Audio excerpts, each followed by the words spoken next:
أنا اسمي إيمان وعندي 25 سنة، متجوزة من 4 سنين. اسمعوا اللي حصل للآخر علشان أنا مش عارفة أتصرف ازاي. اتجوزت عن حب، وجوزي بيشتغل محاسب في شركة كبيرة، وكنا بنحب بعض جدا قبل الجواز، وعايشين مع بعض حاليا في بيت واحد مع أهله في منطقة شعبية في القاهرة، ومعايا طفلة واحدة منه، لأني كنت بفكر أنفصل عنه، والسبب في كده جوزي، وأنا ما كنتش عايزة أخلف منه تاني. والسبب اللي خلاني عاوزة أنفصل عنه إني ما بقتش بصراحة برتاح معاه خالص، يعني زيه زي قلته، لدرجة إني كرهت موضوع النوم ده، وحاسة إني محرومة جدا، لأن جوزي للأسف ضعيف قوي ومش بيقدر يكمل معايا. وبصراحة هو كان بيعمل اللي يقدر عليه، بس هو للأسف طاقته كده، لدرجة انه كان بياخد حاجات ووصفات من زمايله وبيقولوله انها يعني، بس للأسف ما كانتش بتجيب معاه اي نتيجة. انا عذراه طبعا، وعارفة ان دي حاجات مش بايديه، بس انا كنت دايما واحدة عندي يعني 25 سنة ومش مستمتعة بحياتي ولا بنفسي. ذنبي ايه؟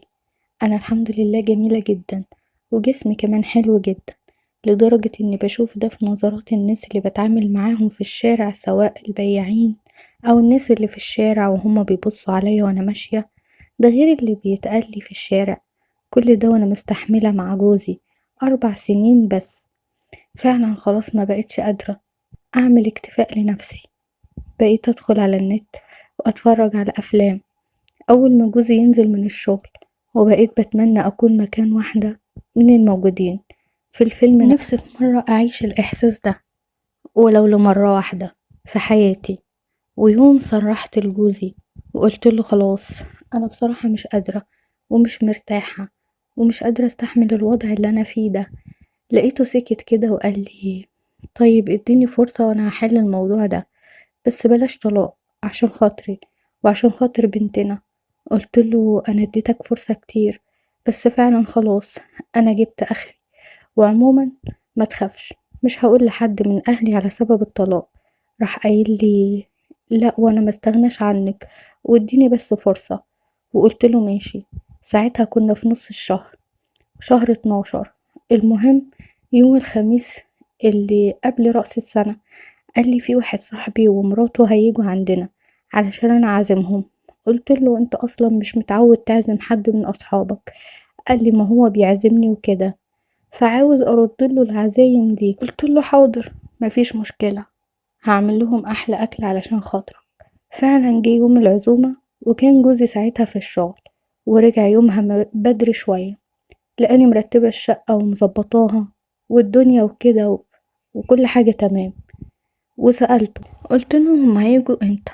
قال لي هيجوا على الساعة 7.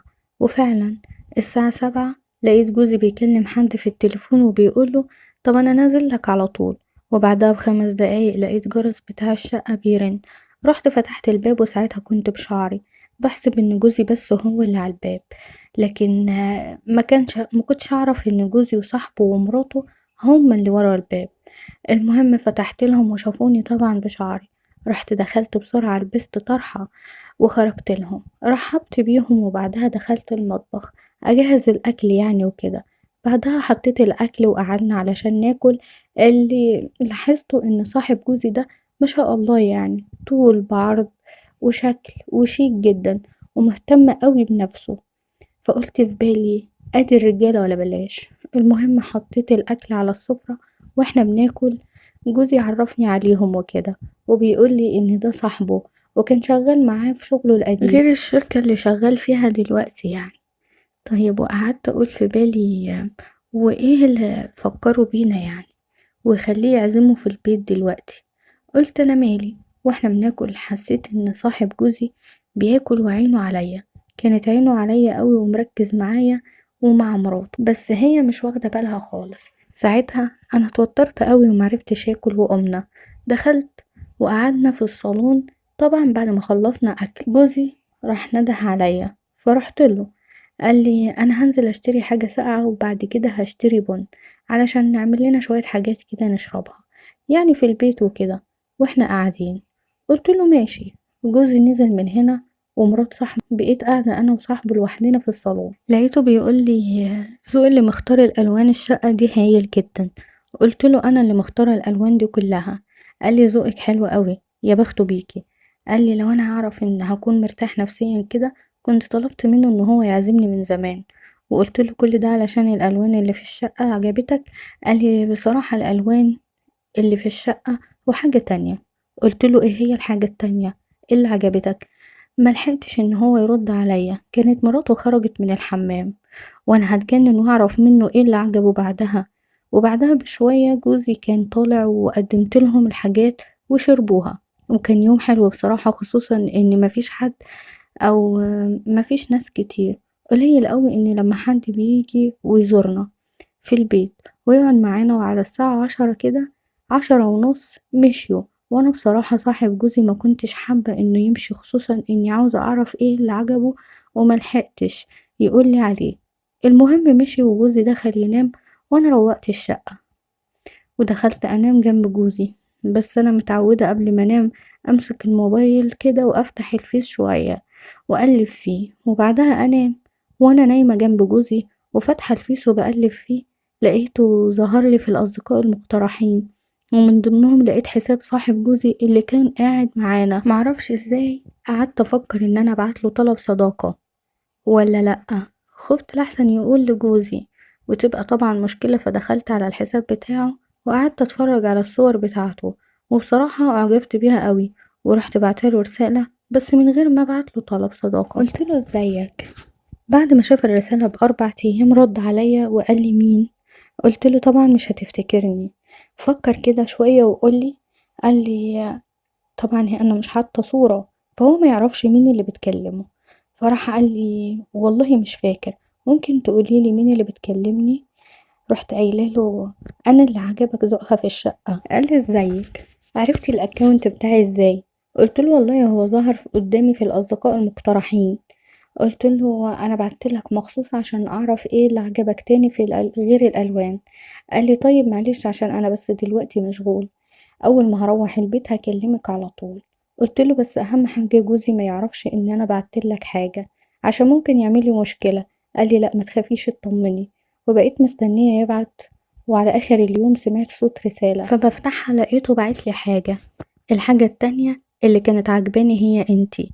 فسكت كده ومعرفتش يعني اقول له ايه، وفي نفس الوقت كنت فرحانة قوي ومرضتش أبين إن أنا فرحانة. فكلمته ورحت بعتله كلك ذوق، وفضلنا نتكلم تقريبا كل يوم لمدة أسبوع، وجوزي ما يعرفش أي حاجة. وفي وسط الكلام كانت المفاجأة، قال لي انت شكلك بنت حلال قوي وطيبة، وانا عاوز اصارحك بحاجة.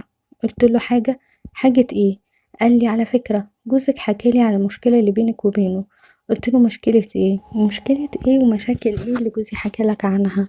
قال لي حكالي بكل حاجة، وقال لي انك كنت اخر فترة وكنت طالبة منه الطلاق. قلت له انت صح كلامك مظبوط، بس ازاي يحكي حاجة زي كده لحد غريب يعني؟ قال لي على فكرة كمان هو السبب في اننا قريبين من بعض دلوقتي. قلت له يعني ايه؟ يعني ايه الكلام ده؟ قال لي بصراحة جوزك طلب مني حاجة كده يعني ما ينفعش اني اقولها لك، بس لقيتك لما دخلت بيتك ما تستاهلهوش وطلب منك ايه يعني؟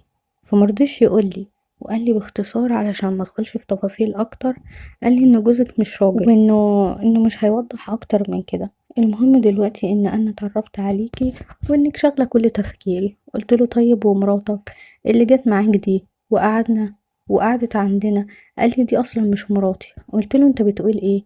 قال لي اللي جت معايا دي عندكم مش مراتي، ومرضتش يعني ان انا اقولك ان هي مش مراتي. وقعد يحلف ان هي مش مراته وكده، وقال لي دي كانت واحدة زميلتنا وكانت جاية تقضي معانا اليوم، بس كده علشان انت تصدقي ان هي مراتي وكده. قال لي عموما ما تشغليش بالك، بس هو مش بس هي مش مراتي وانا اصلا مش متجوز. قلت له خلاص ماشي تمام. ومن ساعتها وهو كبر في نظري قوي، بعد ما صارحني بالموضوع وجوزي نزل من نظري جدا، لدرجة اني اصلا خلاص فعلا ما بقتش شايفاه ولا بعمل له اي حساب في اي حاجة. وفضلنا نتكلم انا وصاحب جوزي شات ومكالمات كل يوم لمدة 3 شهور، وجوزي ما يعرفش ان في بينا اي حاجة، لدرجة ان انا يعني بقيت بقينا نحب بعض جدا، وانا اتعلقت بيه قوي وبقيت اتمناه وبقيت اتمنى يكون جوزي. حسيت انه مالي عينيا قوي، فلقيته بيقول انا شكلي هوافق على اللي جوزك كان طالبه مني قبل كده. قلت له ايه اللي كان طالبه منك جوزي؟ قال لي اننا نكون سوا. قلت له هو ايه الطلب يعني منك؟ طلب منك ايه وكده؟ قال لي بس انا رفضت، بس بصراحة انا حبيتك ونفسي فعلا اكون معاكي. وقال لي انا عاوزك تعملي اللي هقولك عليه بالظبط. قلت له اعمل ايه؟ قال لي عاوزك الكام يوم الجايين دول تفضلي تشتكي منه وتقولي له انك مش مرتاحة وانك عايزة تطلقي. ماشي، وانا من الناحية التانية هقوله اني موافق اني اجي عندكم واكون مع مراتك واشوف هيقولي ايه. قلت له ماشي، وفعلا بقيت اتلكك على اي مشكلة وطلبت منه الطلاق، وكنت هددته خلاص اني اسيب البيت بعدها. وبعدها بيوم لقيت صاحب جوزي بعتلي وبيقولي ان هو كلم جوزي وخلاص وافق ان هو يجي عندنا. وبعد 3 ايام لقيت جوزي بيقولي صاحبي اللي احنا كنا عزمناه قبل كده هيجي عندنا بكرة. انا عملت نفسي يعني مستغربة وقلت له هيجي ليه؟ قال لي علشان هو بيفهم في الدش وكده وفي القنوات الرياضية، وانا عاوز ان هو ينزلها لي وكده. فقلت له خلاص ماشي مفيش مشكلة. طبعا انا فهمت اللي فيها ان هو جايبه ليا يعني وكده. وجي يوم الخميس اللي هو هيجي فيه وجوزي فاكر اني معرفش حاجة، بس هو طلع مغفل. اول ما جت الساعة 6 بالليل دخل الأوضة اللي فيها التلفزيون، وبعدها ب10 دقايق لقيت جوزي بيقولي الأستاذ خالد بيقولي إن في حاجات محتاجها أشتريها للدش وكده عشان القنوات الجديدة دي تشتغل عندي، وقال لي إن هو هينزل يجيبها. فأنا عملت نفسي عبيطة مرة تانية وقلت له طيب وصاحبك ده هتسيبه هنا؟ قال لي ما تقلقيش هو هيقعد بس في الأوضة يستناني. قلت له ماشي، ونزل من هنا وقفل باب الشقة وراه. ولقيتني داخلة لحبيبي الأوضة لقيته قام وقف وبيضحك لي وراح مقرب مني، فهو خدني في حضنه. اول مره في حياتي احس ان في راجل بجد حضني. حسيت اني دوبته وان انا كمان دبت في ايده وما بقتش ادفع على الارض ولا حتى اتمالك اعصابي. وفضل معايا حوالي ساعة وانا اقول لجوزي ممكن يطلع. قال لي لا ما تخافيش جوزك مش هيطلع الا لما انا ارن عليه. اول مرة احس بنفسي واني ما كنتش متجوزة. اول مرة اعيش الاحاسيس دي واستمتع بيها جدا جدا. بعد ما خلصنا قمت خدت دشت وغيرت هدومي. كان هو رن على جوزي وجوزي طلع ودخل وقعد معاه في الأوضة. وبعدها بساعة مشي وانا دخلت نمت لاني كنت خلاص مش شايفة اي حاجة قدامي وجسمي كان همدان قوي. واليوم اللي بعده فضلنا نتكلم على النت، ولقيتني بقوله اني مش قادرة استغنى عنك، انت لازم تيجي عندنا على طول. معرفش ازاي بس انت لازم تتصرف. وفعلا بقى يجيلي مع جوزي كل اسبوع ساعة لحد النهاردة، وده اللي بقى مصبرني على جوزي وما بقتش اطلب منه الطلاق. بس بتيجي عليا اوقات واحس بان اللي انا فيه ده غلط وما ينفعش انه يحصل. وفي نفس الوقت لو صاحب جوزي ده ما جاليش او اتاخر عليا بحس اني هتجنن، لاني خلاص اتعودت عليه قوي وما بقتش برتاح الا معاه، لانه بقى يعمل كل حاجة معايا وهو اللي بقى محسسني اني فعلا متجوزة. انا دلوقتي علشان امشي صح بفكر بالطلاق من جوزي واطلب من صاحبه انه يتجوزني. بس قبل ما اعمل كده اللي شايف ان اللي انا بعمله غلط وصاحب جوزي ده عمره ما هيوافق انه يتجوزني يعمل لي اعجاب على الفيديو ده. واللي عنده اي نصيحة ياريت يكتبها لي في التعليقات من غير تجريح، لان كلنا ممكن نغلط. بس المهم اننا نفوق قبل فوات الاوان. مستنية تعليقاتكم وسلام.